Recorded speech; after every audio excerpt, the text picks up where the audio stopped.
Wanita NPM 18410401018 mahasiswa dari Universitas Islam Negeri Raden Intan Lampung, Prodi Bimbingan Konseling Islam.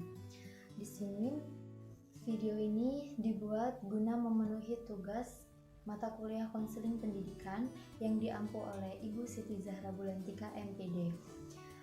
Dalam video ini saya akan menjelaskan beberapa pengertian minat dan bakat. Dan dalam konseling pendidikan ini terdapat beberapa layanan, yaitu yang akan saya bahas di sini adalah layanan klasikal. Jadi yang dimaksud dengan layanan klasikal adalah layanan yang hanya beranggotakan kelompok kecil saja. Jadi tidak banyak, yaitu hanya beberapa orang, hanya 25 orang saja misalnya. Dalam video ini saya akan mempraktekkan layanan klasikal dengan siswa-siswi SMA, yaitu sekolah menengah atas. Assalamualaikum anak-anak. Waalaikumsalam, Bu. Bagaimana kabar kalian? Alhamdulillah baik. Alhamdulillah. Di sini kita baiklah anak-anak semuanya. Hari ini kita akan belajar tentang layanan klasikal ya. Jadi layanan klasikal ini materi yang akan kita bahas yaitu adalah minat dan bakat. Jadi pasti ada di antara kalian ini yang bimbang setelah sekolah ini, setelah SMA lulus ini mau kemana. Pasti kalian memikirkan ada yang ingin kerja, ada yang ingin kuliah. Siswa-siswi ini bingung mau menentukan setelah ini dia mau kemana. Nah, jadi yang dimaksud dengan bakat itu adalah potensi seseorang yang dimiliki semenjak dia lahir. Jadi contohnya itu seseorang yang pandai melukis. Seseorang yang pandai melukis pasti dia akan cepat mengerjakan lukisannya dibandingkan seseorang yang tidak pandai melukis. Dan dalam bakat ini terdapat dua macam, yaitu ada bakat khusus dan bakat umum.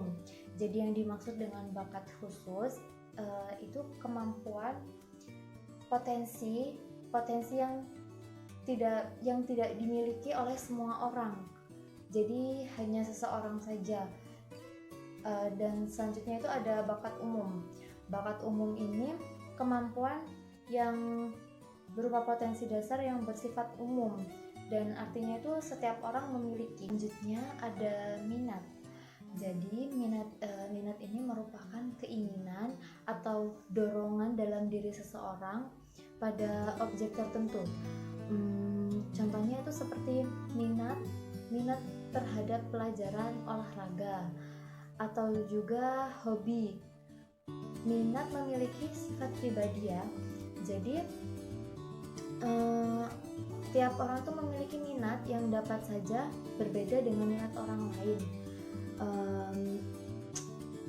Misalnya minat itu berhubungan erat dengan motivasi seseorang. Jadi sesuatu yang dapat dipelajari dan dapat juga berubah-ubah. Minat itu dapat berubah-ubah tergantung kebutuhan, pengalaman, dan juga mode yang sedang tren. Itu pasti minat yang dirasakan oleh setiap orang, oleh setiap individu. Dan minat ini bukan muncul atau timbul sejak lahir. Jadi minat ini bisa muncul kapan saja kalian menginginkan sesuatu.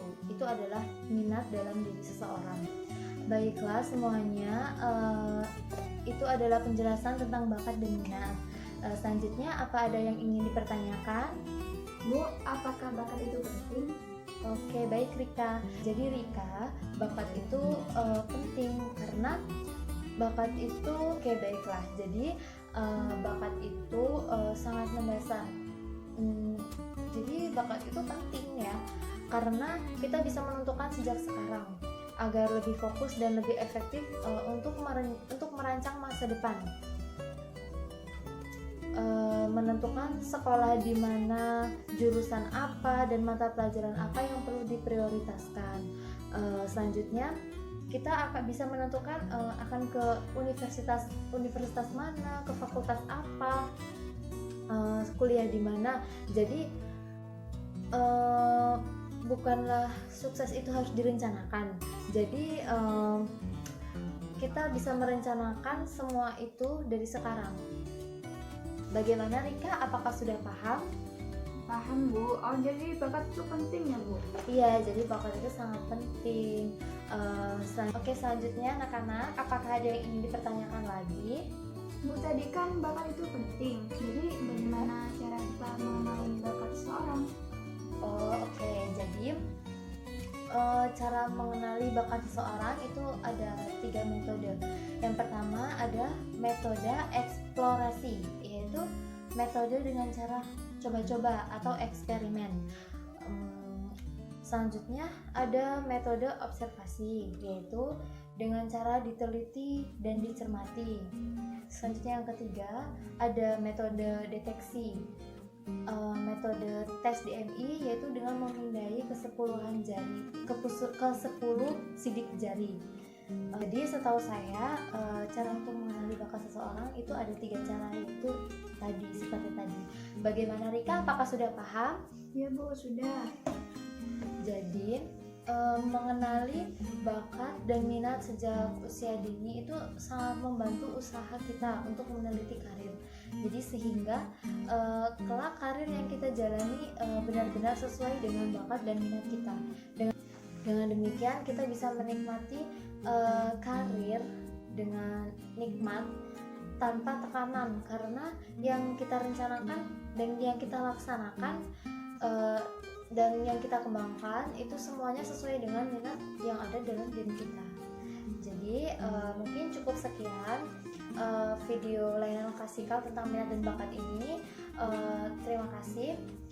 Saya akhiri. Wassalamualaikum warahmatullahi wabarakatuh.